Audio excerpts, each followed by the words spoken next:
I'll just pull the car up there and drop it in just there. It's cooking. 22-year-old surfer Matt Holmes travelled 2 hours north from Perth with his mates to a popular surfing location called Wedge Island. Yeah, we were just so excited to run around throwing the ski in as quick as we could to get out there. Together, they'd had years of experience surfing the West Australian coast. But there was nothing that could prepare these three young men for what was about to happen. It just looked so safe out in that water. Just felt like a perfect day. Using his jet ski, Matt began towing his friend out to the breakers, where they could take turns surfing the waves. We'd been in the water for, I reckon, an hour and a half. We were just towing up to two blokes that were probably 100 metres away, and I signalled to Nathan to turn around. I looked back forward and just saw some guy just get attacked by a shark. Matt watched in horror as the 5-metre great white shark moved through the waves like a torpedo. It sort of hit him and then drove him into the water. Just water going everywhere.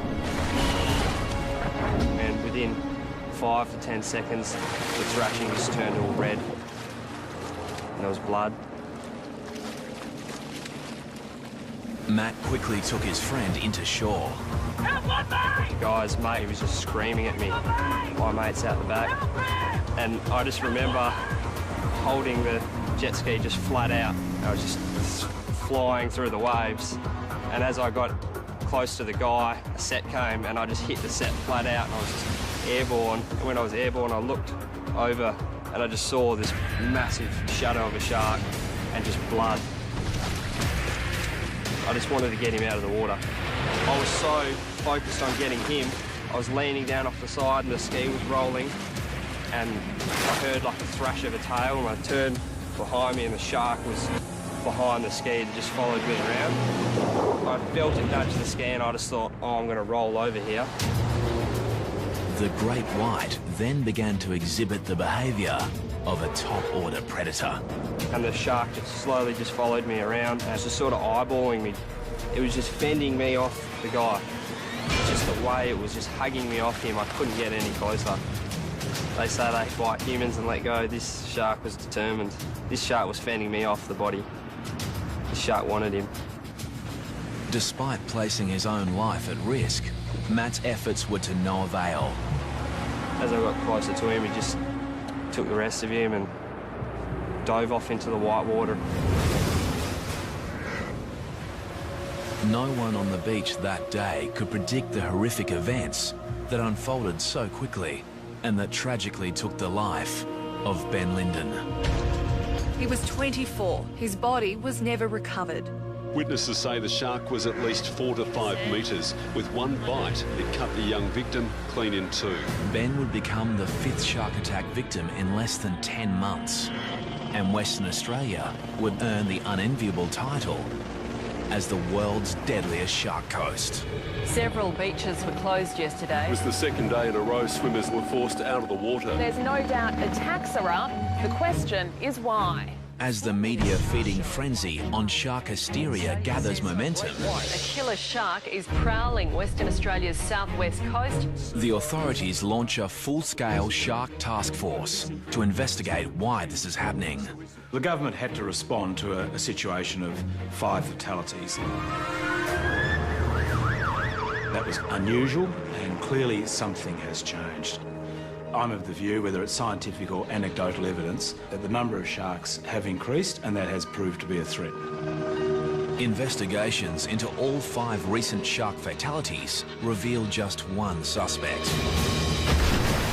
The great white shark, recognised as the fiercest predator on the planet. Many believe their protected status over the past 15 years may be to blame. The great white shark's been protected in Australia since 1997 and in Western Australia for the same period. One of the enduring theories is that since their protection, their numbers have exploded. So what is drawing the sharks into the Western Australian coastline? To be honest, it's a really difficult question to answer. I think that there are definitely times of year where sharks are more common off of the WA coast, and there are times of year when they've kind of left the coast and have gone to other regions. Theories include the resurgence in whale and seal populations along the coast, while others believe a decrease in fish stocks has the sharks coming closer into shore looking for food. You know, there always has been sharks, but not like there has been the last few years. They're following the prey boats around while they're pulling pots every day. Sharks, and it'll probably be the same sharks, are following the boats because they're letting go of their old bait, and also it's attracting the smaller fish at feeding on that bait as well, so it's a very easy feed for them. Scientists believe a significant rise in the ocean's temperature may also be bringing sharks closer into the coastline, looking for cooler pockets of water. White sharks are more common in cooler, temperate waters, but they do move very large distances out of those typical temperature regimes. The Department of Fisheries launches an extensive shark monitoring program to investigate the great white's movement patterns. The thing about white sharks is that they're an inherently difficult species to study, and the research we're embarked on now is probably going to take a number of years before we have any conclusive answers about how the sharks are using waters off Western Australia and how that relates to the frequency of shark attacks we've had in the last year. If the scientists were honest, they would give us those three little words, which are simply, we don't know. So little is known about sharks, and that's the problem.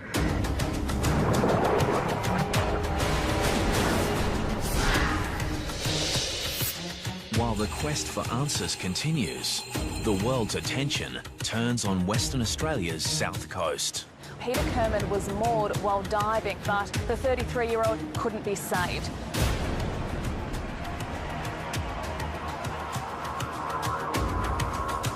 On a windswept beach south of Perth, Sharon Burden weeps alone. This is where her son Kyle was taken by a killer shark. In the coastal town of Busselton, the impact from shark attacks has seen an 80% drop in bookings at the local dive shop. Even though there has been a lot of attacks in a short time, we've still been trying as hard as possible to continue business as usual.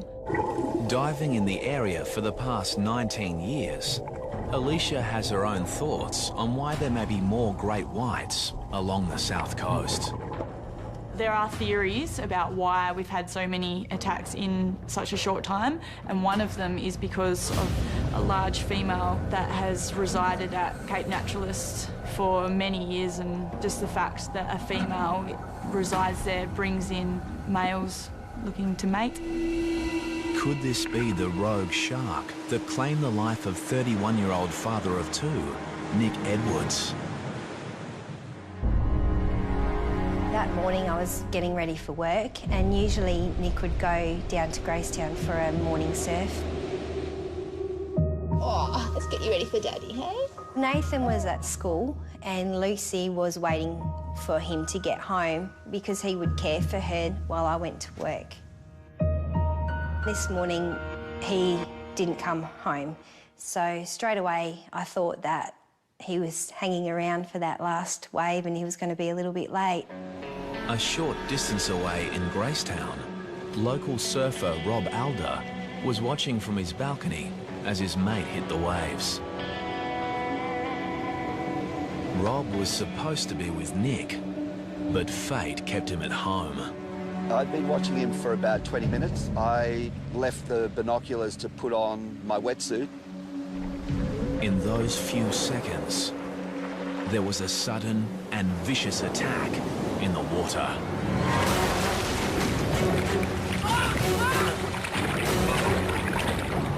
I came back to the binoculars and saw just a half a board bobbing around, and I thought maybe he'd had a heavy wipeout and possibly broken his board, which is not uncommon here, and that he'd surfaced, but I let a couple of waves roll through and he didn't come up, and then I figured something wasn't right.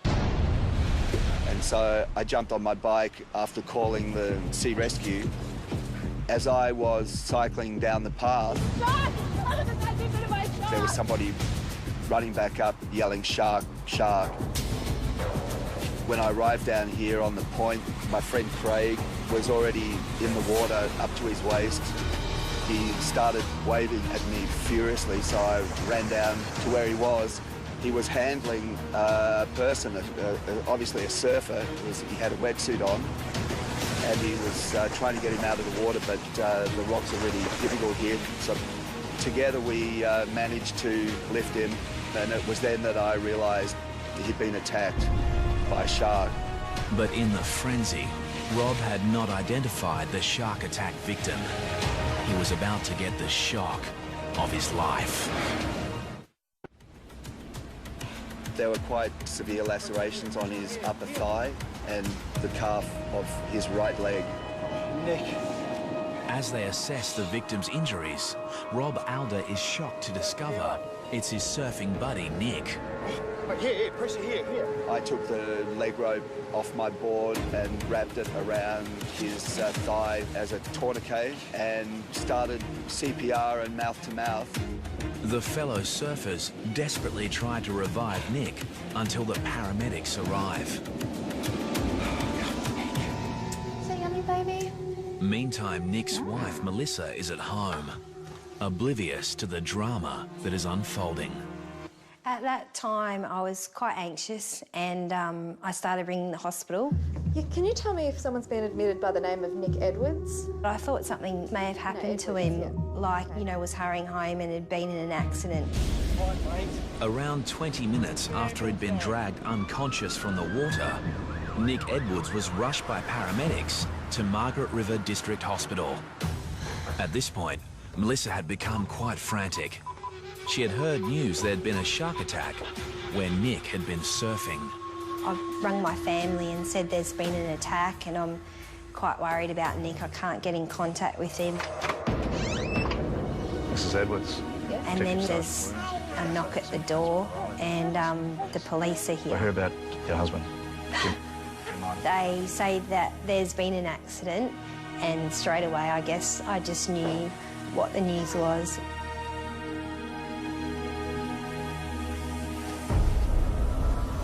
The victim was dragged from the water unconscious. He died on the way to hospital. For Melissa, coming to terms with her husband's sudden death had her reassess how she felt about sharks. When they are coming close to shore and putting people in danger, I think it's really important, if they can't be removed from the area, then that they are destroyed. Somebody said to me, what right do we have to play God with the sharks? There's no price you could put on a human life. But in the rising debate on culling sharks, conservationists fear the wrong message is getting across. White sharks are the apex predator in our marine environment, and it's really important to understand how important they are. If you take out apex predators in an ecosystem, all the other lower predators multiply and the whole system comes out of balance. So we do need to protect white sharks, and if people enjoy eating local seafood, they enjoy scuba diving, whatever it is about the marine environment they enjoy, they have to understand that white sharks are critical to maintaining that balance.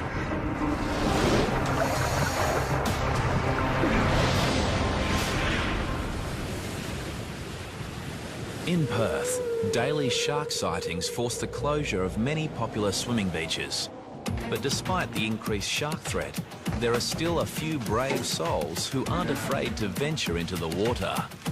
Just like to welcome everyone aboard Blue Destiny. My name's Mark, I'm the skipper. Today, divers are heading to the northern tip of Rottnest Island, a popular tourist island just off the coast of Perth. Do you want to see a shark? Hope so. With some trepidation, they're about to dive the exact same location, which only 12 months ago was the scene of a horrific shark attack.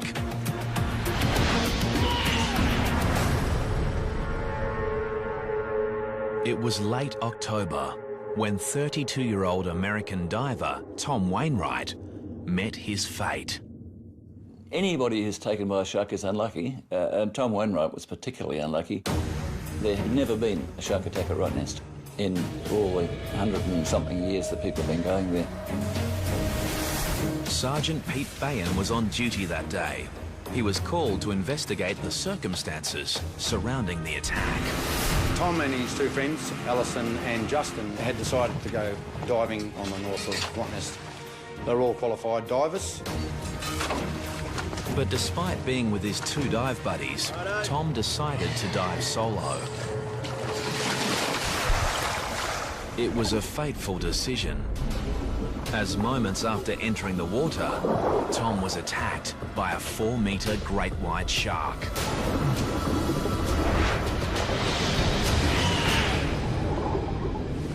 Justin and Alison noticed a disturbance on the surface where a huge amount of bubbles came to the top. Along with the bubbles came a large amount of blood, and Justin and Alison knew their friend was in grave danger. They've gone over to where Tom is and they managed to pull him on board. They saw that he received a massive injury to his left side. His left arm was missing and there seemed to be a circular bite from the top of the shoulder, which had gone around through to the centre of his chest and out to through to his left hip. So it was like a half-moon shape that had gone. It was a brutal, savage bite. Shark hunting patrols are resuming this morning for the great white that's believed to be responsible. Tom Wainwright would become the second shark fatality in less than 2 weeks, following the disappearance of a swimmer at the beach suburb of Cottesloe. After 2 days of searching, the only trace of Bryn Martin are his speedos, triggering speculation that a rogue shark may be responsible. And for shark author Hugh Edwards, it's a theory that should not be ruled out. It is not unlikely that you've got one shark that is either old and finding natural prey difficult to catch, or has found how easy human beings are to catch. The problem is it's very hard to collect direct evidence of what shark's been involved in an attack. But based on all the circumstantial evidence, such as the size of the shark, the locations, the periods between shark attacks, there's not a very strong case that the same shark has been involved in all of our attacks over here. Serial offender or not, the Western Australian government moves to allow the killing of any shark that poses an imminent threat. If a shark is staying around a popular tourist beach area and staying within that vicinity, it's got to feed. That's the harsh reality, so there is a threat there. I take a view that we have a responsibility to protect people using the beach, particularly families and young children. So this deadly hunter has now become the hunted. The baited hooks were set up in a capture and kill operation, the first of its kind in WA. One of the big problems is actually even establishing what an imminent threat is. If a shark is seen and has been spotted and people have been removed from the water, then there really isn't an imminent threat anymore. So it seems to be quite an impractical policy, but the impact it's having on people is actually to increase the fear that we're trying to remove without really making people safer. As an alternative to killing sharks, the government assembles a special team of shark experts at the University of Western Australia to investigate how to make people feel safer in the water. We've got the 2 white shark brains here. Professor Sean Collin, a world leader in shark sensory biology, leads a team of specialists who have spent many years attempting to understand shark behaviour. The great white shark is one of the largest predators in the world of the cartilaginous fishes family. It's been around over 400 million years and has developed a whole battery of sensors that makes an exquisitely tuned predator. The team's research into shark sensory systems has led to the development of new shark deterrents, which the team is now preparing to test in the field. For the first time, they are packing up their entire laboratory and taking it into the domain of these deadly predators. This is a large undertaking, but I believe this is a wonderful opportunity to restore confidence of the public to re-enter our beautiful waters. As they embark on their 1,100-kilometre journey north, the team is hopeful that they'll get some results. Whenever you are developing something in a lab, however great it is, you need to go and test it with some real sharks because they're going to be the ones that tell us whether it works or not. Shark scientists from the University of Western Australia are about to test new shark deterrent technology in an effort to make people feel safer in the water.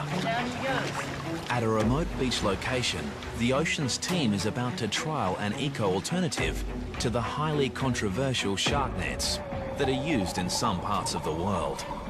Netting on beaches has been used for many years to deter sharks, but there's a lot of evidence now to suggest that that is not effective and that, in fact, sharks and many other marine life are killed by these nets. The alternative is a bubble curtain, which quite simply is a wall of bubbles designed to interfere with the shark's senses, including hearing, as well as the shark's lateral line. Lateral line extends over the head and flank of all sharks and detects very minute water movement as the animal moves through the water. Research suggests that sharks will be frightened away by the interference caused by the bubbles. This theory is reinforced after a few days of testing in the field. And you can see it perfectly how he's well within the testing area. Sharks are recorded entering the bubble-free zone, while amazingly, no sharks venture into the bubble net area. We've taken something that was developed in the lab, we've shown we can actually test it in the field, so it's been an absolute success. The team is hopeful that one day bubble curtains will become an eco-alternative to shark nets around the world.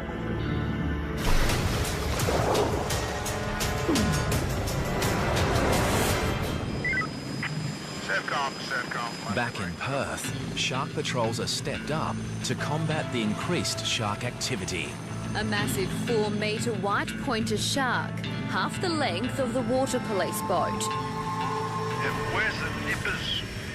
Here the rescue helicopter spots this deadly predator, lurking frighteningly close to a group of children. Hundreds of teenagers were forced out of the water. They were competing in a surf life-saving carnival when the monster was spotted. Meanwhile, off the WA coast, the Department of Fisheries Shark Monitoring Program uncovers some interesting information. We've monitored 16 sharks off the Perth coast now. All of them have done things very differently while they're here. Some sharks are simply passing through, spend very little time here. Other sharks are here over more extended periods. The monitoring program includes the use of new satellite receivers, enabling shark alerts to be posted on social media sites when tagged sharks swim into populated areas. Stay out until the flags go back up. The siren's just gone. But it's the untagged sharks which pose the biggest threat to beachgoers. And for that, it's up to the surf lifesavers. Surfcom, this is Sorrento Patrol. Volunteer surf lifesaver Bernie Williams knows firsthand how vulnerable we are in the ocean. A group of friends decided we'd like to get a scuba ticket. So that was probably 30 years ago, and have enjoyed it ever since, till recently. A few years ago, Bernie was with these same friends, diving an ocean reef off the coast of Perth. We're just cruising along the reef. I heard a boat coming quite close to our boat where it had been anchored. So while Brian and Jenny carried on the reef, I went up to the surface, checked, couldn't see a boat near our boat. So I then came back down. I couldn't immediately see my dive buddies, Jenny and Brian. Suddenly alone in the ocean depths, Bernie searches for his friends. And then, out of the blue comes his worst nightmare. A 4-metre great white shark on the attack. I just felt this sudden impact on my side, and I was pushed through the water. I saw a big black eyeball within about 5 centimetres of my face. My arm was in its mouth, and the alarm bells just went off in my head. Miraculously, Bernie managed to free his arm from the massive jaws and was able to make his way to the ocean floor to seek shelter. Then my arm really started hurting quite badly, and the water started getting a very polluted look to it, a very sheeny look to it, and I realised that I was bleeding quite badly. Things couldn't get much worse for Bernie until the great white continued to stalk its prey. The shark was just circling. I had my spear gun with me. To fend the shark off, I poked it in the nose as it brushed me. I think it knew that it had a meal there. I was tucked up against the reef watching the shark when I felt someone touch me on the shoulder, and it was the dive buddies. Literally, as soon as I felt the touch on my shoulder, the shark just turned around and it disappeared. But Bernie's ordeal wasn't over yet. That trip from the bottom to the surface had to be the most frightening trip you could ever think of, because the speed of these sharks, it could have quite easily attacked us and made mincemeat of us in the water. Finally, they reached the surface, and with the help of some nearby fishermen, all three divers make it to safety. Bernie realises it was a lucky escape. He attributes his survival to a portable shark repellent device. My belief is one of my dive buddies, Brian, was wearing a shark shield, and I think that probably deterred it because it just took off. The shark shield works by emitting an electrical current that theoretically deters sharks within a 3-metre radius of the device. Right at the surface. Big one. Right now, the shark shield is being tested by the oceans team off the WA coastline. So we're just attaching the shark shield to the top of the rig here. The scientists have baited and set a number of stereo camera rigs, and all they have to do is wait. Recent testing using the shark shield on great whites showed the device had a clear effect on the animal's behaviour. But it also showed that the shark was not repelled in all situations. Essentially, if a long enough period of time was given, the sharks would eventually still take the bait while the device was active. And so, really, it's still a little inconclusive as to whether this device is really functioning as effectively as it could do. Yeah. And when the scientists review the footage from their own experiment... And he just goes out. On the nose there. Yeah, he got on the beak. The results reinforce the theory that the sharks get used to the device over a period of time. Yeah, he's now straight away coming back. Yeah. So really what we need to do is look at ideas and how we can actually change the electric field so that when those sharks come round again, they're not presented with the same original source, it's actually a different field. And so this would then continue to be an effective repellent over a long period of time.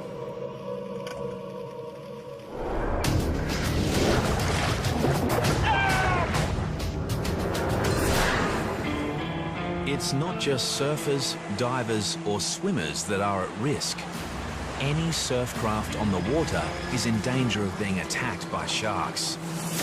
As Martin Kane discovered while surf skiing with friends at a popular beach just north of Perth. When you get out there at sunrise, it's a very spiritual experience. It's just a great way to start a day. It was on one such day that Martin and friends encountered a pod of dolphins, a stunning and quite common event. Except these dolphins were behaving strangely. There's about 5 dolphins on my right as I passed by. We're actually huddled up together in a very tight formation, almost floating. We stopped for a while. Martin stopped, but a few of the rest of us stopped for a bit longer because we were so interested in it. Martin began to paddle off, leaving the group behind. And at that moment, a 3-metre great white shark began moving towards him at a speed estimated to be up to 45 kilometres per hour. And then this almighty crash and bang. So I grabbed the ski in its jaws, lifted it up in the air, probably 2 or 3 metres, and the knife toppled out on the front. Martin's screams went through the air, and All I could see was the ski being spun around and just thrashing and splashing. When Martin finally surfaced, he realised he'd been attacked by the world's deadliest predator. It was just an awesome power of this thing. The tail was just going, you know, left to right like this, and the head was going in the same direction. And I could hear a sort of a hum coming off, you know. Just an amazing, just a fierce creature, absolutely, you know, going ballistic. The shark had ripped a huge hole in Martin's surf ski, and he was 150 metres from shore and even further from his friends. I was swimming to shore, felt like in concrete almost. And all I was thinking is, perhaps he's going to take my legs, or I get chopped in two. With the great white right behind him, Martin was now swimming for his life. All that was going through my mind at the time was, I'm dead, perhaps he's going to take my legs, or I get chopped in two. Luckily for Martin, his friends Kim and Dale were quick to react. Dale said, get on the back of the ski. So I scrambled up like a mad cow and nearly tipped him into the water. All 4 men were still in danger, so they grouped closely together and paddled for their lives. If the shark had come back in any direction, then the guys would have had a go at it. But it wasn't until I got to the beach and looked back out to my ski to see the shark doing a victory lap around my ski that I really thought, oh my God, that was close. Since the attack, Martin has reassessed his relationship with the sea. It's changed the confident attitude that we used to have, you know, go out in the mornings, a bit of deep breathing, you know, fresh air, dolphins, to the sharks out there, you know.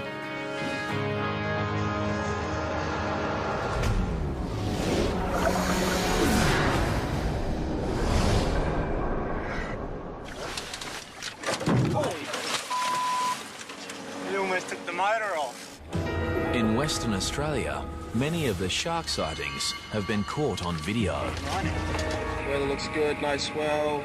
And none more chilling than this footage, taken by freediver Nathan Podmore while on a diving expedition 4.5 hours north of Perth. Hopefully there's a few fish about. When Nathan and his friend Dave enter the water, there are a few fish about, but just not the ones they were expecting. In the water for a couple of minutes. And just next minute, just heard Dave just scream my name. There was definitely something in his voice that just said, we're in a bit of strife. And turned around and it's just like, whoa. The 2 young men are confronted by a 4-metre great white shark. It was unbelievable. Just look, they're like a torpedo underwater. They're absolutely massive. And it came in straight at us both, and it sort of just broadsided in front of us. I had a good opportunity to just give it a good whack, sort of as hard as I could whack. I punched it in the side of its face, and it didn't like it much. Incredibly, Nathan and Dave were able to scramble aboard their boat. You don't see one of them every day, and you don't want to see one of them every day. It's something extraordinary. On this occasion, the boys were lucky to have a spear gun for protection. But in most cases, the only thing between you and a shark is the wetsuit. And off the coast of Western Australia, the ocean scientists believe they have finally found a way to make the wetsuit shark-proof. Dave, so these are some of the wetsuit designs that we've come up with using... After years of research, they're about to test new wetsuit prototypes, which have been designed in conjunction with a leading product developer. The most common question that we get asked when anybody gets a wetsuit is, I don't want to look like a seal, and what colour do sharks like? Well, we think now, based on the science that's been done, the research that's been done so far, we know the answer to that question. The answer comes following the Ocean Institute's compelling study of the evolution of the shark brain. Here, Dr. Kara Yopak compares the brains of a great hammerhead shark and a manta ray with the smallest brain of them all. Believe it or not, that's the brain of the great white shark, which is actually quite small relative to its body size. But what is really impressive about the great white brain are these visual brain regions, which are these two lobes located here. And this is the part of the brain that receives the majority of visual input. So what this tells us is that the great white is actually a very visual predator. And so it's far more likely that using a visual repellent is going to be more effective in this species. This leads to the research team's breakthrough discovery, revealing sharks may actually be colourblind. Once you know what the shark can see, you can then start to design things which will either be very visible to the shark or actually quite cryptic to the shark. With this knowledge, the new prototype wetsuit designs include a camouflage suit for divers, while surfers will adopt a striped base pattern, much like a poisonous sea snake, and shown underneath this surfboard. The strategies are twofold. One is a can't see me strategy, cryptic in the water, and the other one is a can see me but don't eat me strategy. The idea being that even though you're perceived, you're not perceived as a meal. Today, the Oceans team is about to test the camouflage design against the popular black wetsuit. Each test wetsuit will be filled with a mix of fish and tuna oil attached to a stereo camera rig. Hi, Caroline. And lowered to the ocean's depths, where hopefully some sharks will take the bait. Just watch the waves, boys. And now, the answer to the biggest question of all.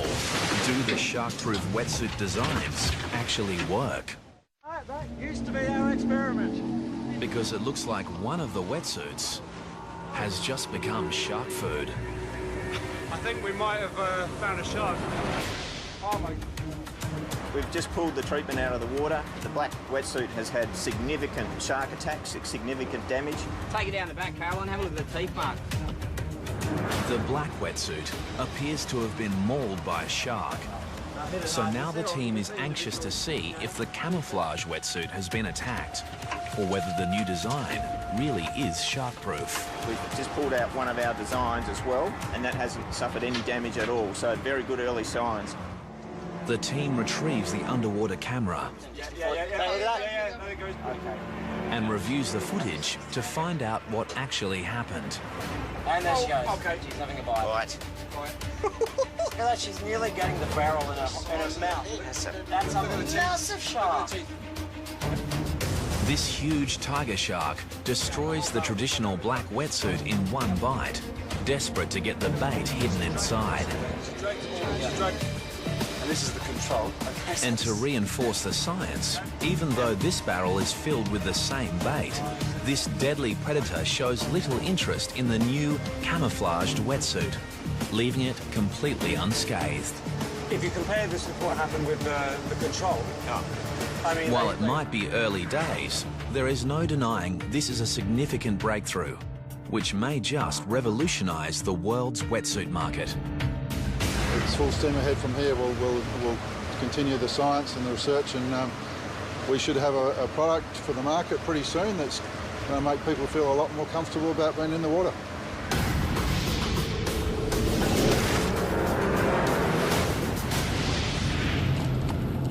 Any encounter with a great white shark is going to leave its mark. It's down there, right? And for Matt Holmes, it has had a profound effect.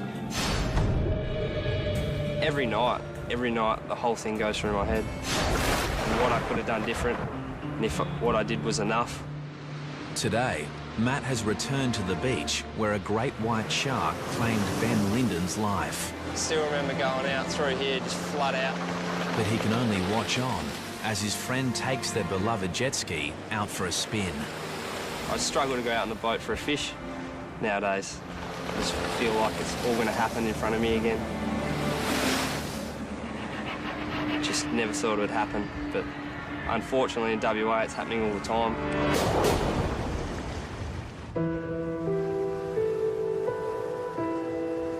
Going back to Gracetown is a good feeling for me and the children because that's where we feel closest to Nick. The loss of Melissa's husband, Nick, means her life and the lives of her children will never be the same. Because Lucy's quite young, we go down onto the sand and there's a cross still in the sand, so she decorates it and plays in the sand. And despite a great connection to the ocean, the young family isn't ready to venture back in. I know Nathan's never going to go in the water again. And the question remains, will it ever be safe to go back into the water? There is no doubt that the shark fatalities and the increased sightings of sharks has affected the behaviour of people. So it's affecting our lifestyle, because one of the great things of West Australia are our beautiful beaches, our long coastline,